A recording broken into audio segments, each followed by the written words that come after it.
Hello everyone, welcome to you in my new blog. तो इससे पहले की वीडियो में मैंने आप सभी को घुमाया था पोर्ट ब्लेयर। तो अब बारी है हैवलॉक, जो कि है अंडमान का सबसे खूबसूरत आइलैंड। फेरी से उतरते जैसे ही आप सभी देखोगे इस प्यारे से क्रिस्टल क्लियर समंदर को, तो आप सभी भी हमारी तरह जस्ट वाव कहोगे। तो होप आप सभी ने मेरे पोर्ट ब्लेयर का वीडियो देखा हो। अगर नहीं देखा हो तो मैं बता दूं कि हमने अपना हैवलॉक ट्रिप 2 दिन का प्लान किया था और हम 2 दिन हैवलॉक में स्टे करने वाले थे। तो उसके बाद सबसे पहले हम पहुंचे अपने रिज़ॉर्ट, जो कि था TSG ब्लू रिज़ॉर्ट, जो कि काफ़ी खूबसूरत प्रॉपर्टी और काफ़ी बड़ी है। इसमें आपको रूम्स वगैरह बहुत अच्छे मिलेंगे और सबसे अच्छी बात जो इस रिज़ॉर्ट की है वो ये है कि ये हैवलॉक के सबसे फेमस बीच से जस्ट 500 मीटर दूर है। Just 5 to 8 minute bye walk है। तो मैं आप सभी को राधानगर बीच दिखाऊं इससे पहले आपको मैं ये खूबसूरत प्रॉपर्टी दिखाना चाहूँगी, जो कि है TSG ब्लू। मैं इस प्रॉपर्टी को ज़रूर रिकमेंड करूँगी क्योंकि ये राधानगर के बहुत पास है। एंड ट्रस्ट मी कि राधानगर बीच ऐसी जगह है कि आप वहाँ एक विज़िट से आपका मन भर जाए, ऐसा हो ही नहीं सकता है। तो आपका अगर कभी भी मन हुआ दोबारा इस बीच को विज़िट करने का, तो इस प्रॉपर्टी से आप बाय वॉक ओनली विज़िट कर सकते हो। तो मैं इस प्रॉपर्टी को रिकमेंड करती हूँ। इनके रूम्स काफ़ी अच्छे थे, क्लीनलीनेस मेंटेन था, ब्रेकफास्ट बुफे सिस्टम था, खुद का प्राइवेट रेस्टोरेंट, तो आपको कोई भी फूडिंग लॉजिंग की इशू नहीं आने वाली। तो if you want you can also book your stay here. तो फिर हम पहुँचे थे जो हैवलॉक बीच पे लगभग 2 o'clock। तो फिर हमने जल्दी से चेक इन किया, चेंज किया और अराउंड 3-3:30 o'clock हम निकल गए थे राधानगर बीच के लिए। ये है राधानगर बीच, जो कि काफ़ी खूबसूरत बीच है और वी वेयर लाइक जस्ट। और यहाँ पे आप स्विम भी कर सकते हो, नहा भी सकते हो। तो और ये white sand and all, it's just super wow feeling. आप यहाँ आके अमेज ना हो, आपको इस जगह से प्यार ना हो जाए तो फिर बताना आप। तो यहाँ पे हमने 1500 में कुछ कपल फ़ोटो शूट कराया, जो कि काफ़ी खूबसूरत है। You can see in my Instagram channel. और फिर शाम होते ही हम यहाँ से निकले। इसके आसपास की सराउंडिंग कुछ ऐसी थी जो कि इतना खूबसूरत था। यहाँ पे आपको कुछ मार्केट भी मिल जाएगा। हमने यहीं से बुक किया अपना स्कूबा के लिए, जो कि स्कूबा काइकिंग के लिए। स्कूबा के लिए हमने पे किया था, पर couple is 5400 and for the kayaking is 25 for 2। तो ये बहुत ही प्यारा सा नज़ारा था। शाम में यहाँ से जाने का मन ही नहीं हो रहा था। बट मैं आपको हैवलॉक के बारे में एक चीज़ बता दूँ कि आफ्टर 7 आपको बाहर पूरा मार्केट बंद हो जाता है। आपको बीच पे भी अलाउड नहीं है, बीच भी क्लोज हो जाता है। तो हमने अपना डिनर अपने रिज़ॉर्ट में ही किया। और अगर आप भी यहाँ स्टे कर रहे हो तो 7 बजे के पहले आपको अपना डिनर कंप्लीट कर लेना होगा। अदरवाइज और इवन रात में आप बाहर भी नहीं घूम सकते क्योंकि बहुत से कुत्ते इधर उधर भौंकते हुए आपको मिल जाएंगे। तो 7 o'clock के पहले आपको अपने होटल में चेक इन वापस से कर लेना होगा। हमने फटाफट से किया डिनर और सोचा कि हम जल्दी से सो जाएंगे, बट पूल साइड के बगल में बैठ के गप्पे करते करते हमें बज चुके थे 12 और हमें उठना पड़ा अगले दिन सुबह sharp 3 AM for our next activity, जो कि थी कायाकिंग। कायाकिंग में हमें जो फैसिलिटी अवेलेबल होती है, आप रात को 3 o'clock बायोल्यूमिनेसेंस देख सकते हो, वो प्लैंकटन जो चमकते हैं। फिर ढेर सारे स्टार्स डार्क नाइट में, सैटेलाइट मूवमेंट, शूटिंग स्टार, रात में अंधेरे में समुद्र में अपने पार्टनर के साथ एक प्यारा सा शांति का समय। और आप देख सकते हो हम कितनी अंधेरे में निकले थे और यहाँ हर कुछ ऐसा था जिसका एक्सपीरियंस आप लोग भी कभी नहीं भूलोगे। तो हमने 3 o'clock से स्टार्ट किया था और अराउंड हमारा ये एक्टिविटी ओवर हुआ था 7 o'clock। तो आप सोच सकते हो 4 घंटे हमने चप्पू चलाए और फिर सनशाइन एंड एक बहुत ब्यूटीफुल सा आइलैंड विद ढेर सारे parrots going to their home. But अब हम हो रहे थे लेट क्योंकि हमने अपनी एक्टिविटी जो थी स्कूबा 7:30 के लिए बुक कर रखी थी। तो फिर हमें ये भी था कि हम ज़्यादा लेट ना हो जाएं स्कूबा के लिए कि कैसा रहेगा, but we enjoy this also. और हमने कुछ ढेर सारे पिक्चर्स भी क्लिक कराए और हम फटाफट से पहुँचे अपने नेक्स्ट पॉइंट जो कि था गोविंद नगर बीच पे फॉर द स्कूबा। और स्कूबा पे हम करने वाले थे coastal scuba, not boat type, जिसके लिए हमने पे किए थे 54,000 पर कपल। तो यहाँ ऐसा होता है कि ये एक्टिविटी अराउंड आपकी 1.5 आवर लेती है, जिसमें 15-20 मिनट वो आपको ट्रेनिंग देंगे कि आपको कैसे पानी में सांस लेना है, क्या साइनेजेस आपको शो करने हैं, कुछ डिफ़िकल्टीज़ हो एंड ऑल। और इसमें एक और चीज़ है कि वो आपको खुद का सूट देते हैं, उसमें आपको अपनी ड्रेसेस नहीं पहनना है जिससे आप कम गीले हो। ऑक्सीजन सिलेंडर और अगर आपकी लेंसेज है, आपके पावर हैं, तो आपको पावर वाला वो आपको मास्क देते हैं। तो ये सब आपको काफ़ी फेवर करेगा। और अगर आप नॉन स्विमर हो तो मैं कहूँगी कि बोट स्कूबा आप मत ही जाओ, क्योंकि हम भी नॉन स्विमर हैं और हमें थोड़ी सी डिफ़िकल्टी तो थी कोस्टल में भी। बट अब मैं निकल चुकी थी फाइंडिंग नीमो के नीमो को फाइंड करने, क्योंकि मुझे मौका मिला था समंदर में इस पार्ट नीमो को ढूंढने का। तो मैंने सोचा क्यों ही मिस करना है। फिर मैं ढूंढते ढूंढते आखिर पहुंच ही गई थी अपने नीमो के कोरल हाउस में। और मैंने उसे वहां पहुंच कर समझाया कि प्लीज़ डोंट गो आउटसाइड, आपको अपने घर में ही रहना चाहिए। और नीमो को ढूंढते ढूंढते उनके बहुत सारे और डिफरेंट फ्रेंड्स से भी मुलाकात हुई, चाहे वो एलफिश हो और बहुत से डिफरेंट मरीन लाइफ कोरल्स। आपको कोरल्स टच करना अलाउड नहीं होता, बट ये दिखने में बहुत ही प्यारे लग रहे थे। मैंने किसी कोरल को टच नहीं किया, क्योंकि अगर आप कोरल को टच करो तो वो डेड हो जाते हैं। तो हमने दूर से ही इस चीज़ को एंजॉय किया। और ये नीमो था कि इससे अंदर जाना ही नहीं था। और इस व्यू को देख के मुझे फाइंडिंग नीमो का वो परफेक्ट व्यू याद आ रहा था। Sorry if I am doing too much of Nemo, but I am a great fan of Finding Nemo and the Dory। और फिर मैं वहाँ से निकली आगे की ओर। तो कुछ ऐसा सा व्यू था समंदर का।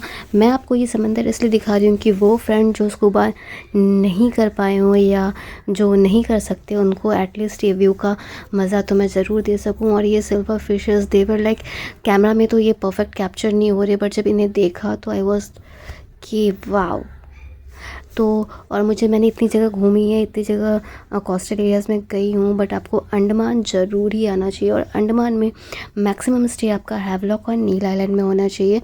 हैवलॉक में 2 दिन, नील में 2 दिन। You can also do relax. Port Blair is also okay.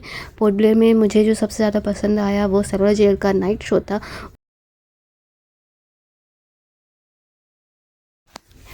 आपको भी लग रहा हो कि ये व्यू काफ़ी स्लो जा रहे हैं, तो ऐसा ही लग रहा था जैसे कि वहाँ हर कुछ बहुत स्लो चल रहा हो। और ऐसे ही समंदर के अंदर हमारे 1 घंटे ख़त्म होने वाले थे। एंड दिस भाई वाज लाइक कि okay you guys are done, अब मैं आप दोनों को बाहर फेंकने वाला हूँ। फिर भी हमने रिक्वेस्ट किया नहीं नहीं नहीं, हमें नहीं जाना, तो थोड़ा सा समय और हमें चाहिए समंदर में। और मैं सच कहूँ तो स्कूबा आपको ज़रूर करना चाहिए। और फिर भी अगर आपको स्कूबा से डर लगता है तो गो फॉर स्नॉर्कलिंग और स्काई वॉक, वो भी आपको सेम मज़ा ही देगा। फिर भी मैं बच के भाग निकली उनके जंगल से और थोड़ा सा समंदर और एंजॉय किया। तो आप सभी को मैं थोड़ा सा समंदर और घुमाती हूँ और फिर हम चलेंगे अपने नेक्स्ट एक्टिविटी की ओर, जो कि है एलिफेंटा बीच।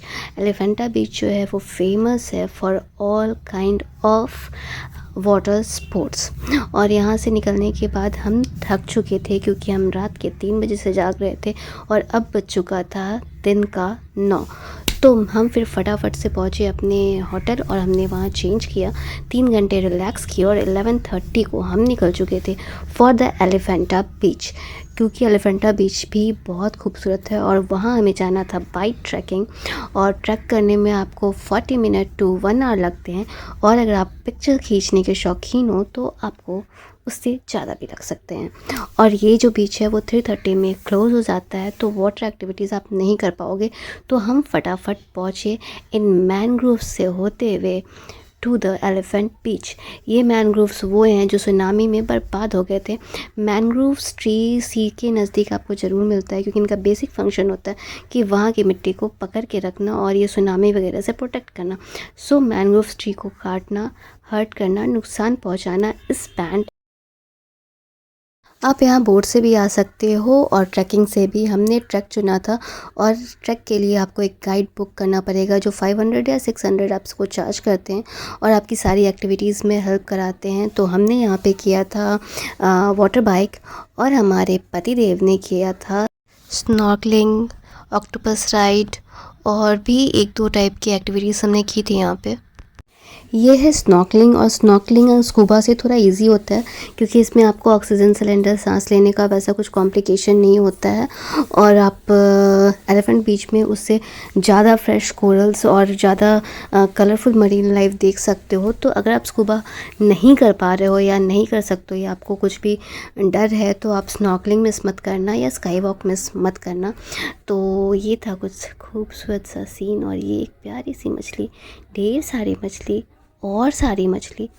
तो मैं ऐसे ही आप फ़िलहाल 2-3 दिन के लिए आपको सिर्फ मछली दिखाने वाली हूँ जो कि हैवलॉक नील्स और ये मरीन लाइफ आपको कहीं नहीं मिलेगा। Trust me guys, don't miss Andaman trip. बाकी कहीं जाओ या ना जाओ, अंडमान में हैवलॉक में 2 दिन और नील में 2 दिन ज़रूर स्पेंड करो।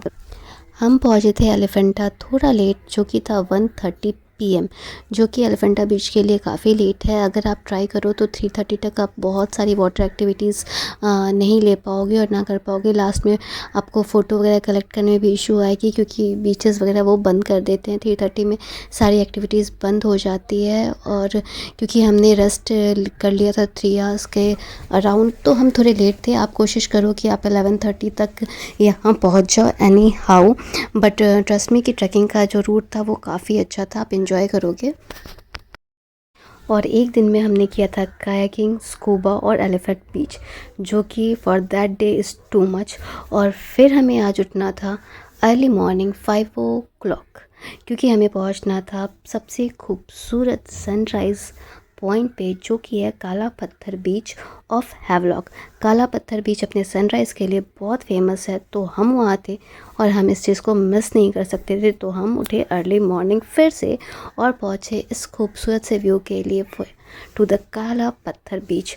और ट्रस्ट में इसका जो रास्ता है आपको जो यहाँ तक लाता है वो भी बहुत खूबसूरत है। आप पूरे समंदर के किनारे ही चलोगे, वो आपको बहुत ही खूबसूरत एक्सपीरियंस होगा और यहाँ भी आके आप बहुत एंजॉय करोगे। तो हमने अपने ट्रिप के लास्ट डे काला पत्थर विज़िट किया। फिर हम यहाँ से पकड़ने वाले थे फेरीज़ और फेरी से हम यहाँ से निकलने वाले थे फॉर द नील। तो कुछ पल समय के सुकून के हैवलॉक में ज़रूर बिताए and for the beautiful sunrise काला पत्थर बीच ज़रूर आए। I am talking like a Andaman tourist ambassador, but trust me you will love it. काला पत्थर बीच से लौटने के बाद हम फिर पहुँचे राधानगर बीच पे अर्ली मॉर्निंग के मज़े लेने और उसके बाद हम वापस पहुँचे अपने होटल। वहाँ पे हमने किया फटाफट ब्रेकफास्ट और फिर एसी बस से हम पहुँचे फेरी स्टेशन क्योंकि हमारी थी next ferry for the Neil. And trust me, Havelock से और खूबसूरत मिलेगा आपको Neil. So don't forget to subscribe my channel. And scooty submit करने के बाद एसी बसेस पे यहाँ एक अदर ऑप्शन है for the transportation. And don't miss my next video of Neil, जो कि है हैवलॉक से भी बहुत खूबसूरत। आप ज़रूर से ज़रूर इन्जॉय करोगे हमारे नेक्स्ट वीडियो को भी। तो please subscribe my channel and don't forget to like also.